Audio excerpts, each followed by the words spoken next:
Hello, my Pontiac High School people, and welcome to today's lesson on local government, services, and revenue. Remember, the purpose of most local government is to provide services and bring in revenue. All right. So the first thing we're going to look at is education, health, and public safety, because local communities frequently have different needs and concerns than their neighbors throughout the state. They really want to have this local government in place to manage those individual concerns.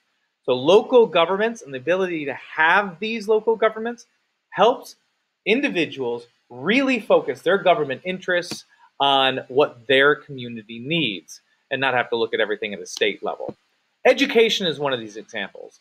Education is your big ticket item. This is what local government spends most of its money on. Schools receive some federal aid and some state aid, but the leadership of the school district is usually controlled locally, and tax revenue from local property taxes is usually what goes into funding an education, a school district.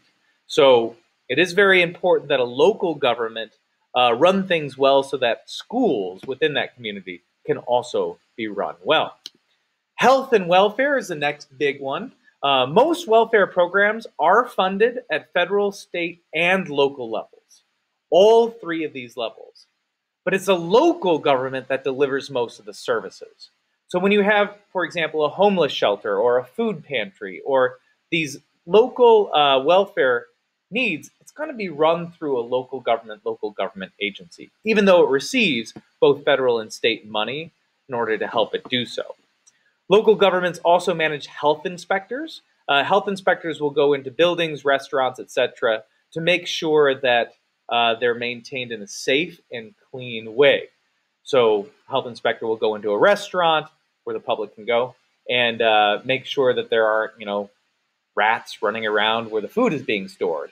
They'll come into schools and make sure that there are enough fire exits and so on and so forth to make sure that everybody is in a safe environment. Public safety is another one. If you call 911, you are taking advantage of a local government service. You will be connected to a local 911 operator. These individuals will then redirect your phone call to other local public safety organizations. So you call your local fire department, your local police station. These are funded locally by local governments, and therefore it's a service that is provided to you. And if you live in a community that needs a lot of police protection, some of your tax revenue might get pulled from welfare programs and from education to go into extra policing. If your community doesn't need as much policing, you can then redirect that money into whatever other needs locally you need. This is the advantage of having local government, is that communities can make these decisions on their own. We also have utilities. Local government manages the contracts with utilities, but usually don't do the utilities themselves.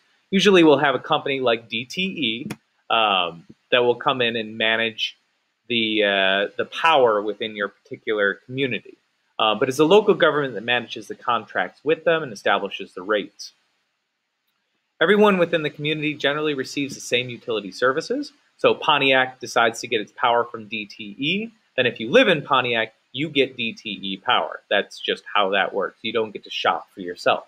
The city, the municipality, does that shopping for you. It's also the role of government to ensure that we got a good deal with that. And if you don't think that Pontiac has negotiated a good deal with DTE for your energy costs, you need to have that conversation with your local government. Land use is another big one for local governments. Many communities like to keep their businesses, homes, and industries all separate from each other. So you've got one area where you've got all your shops and your stores, places where you go to buy things. You've got another area of your city where people live, and another area where people work in industry, that is making cars or chemicals or whatever you might create. By keeping those three separate, you can have one central business district. You can keep the pollution from your industry away from your homes, and it works out a lot better for everyone. To make sure that that happens, and happens a way that is in everybody's best interest, you have zoning laws. The zoning laws regulate the types of businesses that are allowed to be in a particular area. Sorry, not businesses, buildings. types of buildings that are allowed in a particular area. So you can't build a factory in the middle of a neighborhood. You can't put your home right next to the sporting facility or something like that. Planning process. In planning a community, the government has to consider a lot of things. So they really do look at your access to roads, the width of the roads, the type of the roads that come in and out of an area. If you're going to build a new factory and provide a lot of new jobs to one area of town, you've got to have the roads that will carry in all those people and all that supplies. You got to make sure the utilities are in place. You want to have parks in place, especially near where people live, schools, jobs, etc. All of this goes into planning your city. And commissions are formed, that is groups of people, are formed to really evaluate any new project. So before a new park goes in, or a new factory goes in, or a new apartment high-rise goes in, people sit down and talk about whether or not that's the right use of this land. Revenue is another consideration. To provide services to the community, you need to have money. You need to be making money. You need to have cash coming into the government to then pay your police officers, pay your schools, pay all of those expenses. Now, the largest source of revenue is going to be taxation. And here we're looking at property taxes and in some cases local sales taxes. Property taxes really being the big one. So if you own a house or you own land within a city, you pay taxes based upon the value of that land. Those taxes then get turned around and fund your local services. Local governments can also raise money by charging for other services. Local governments try not to do that too much, but sometimes they simply have to. So you might pay for parking on city streets. That would be charging for a service. The city provided the parking spots for you, and now they're going to charge you for using them. Limits on revenue. The federal government and states help some communities limit their taxes by a system called revenue sharing. This is an opportunity for particularly poorer communities, communities that don't have a lot of wealth created within them, to still provide services to their citizens, even though those citizens aren't contributing as much to the nation as a whole. A lot of this money is given to the community as a grant.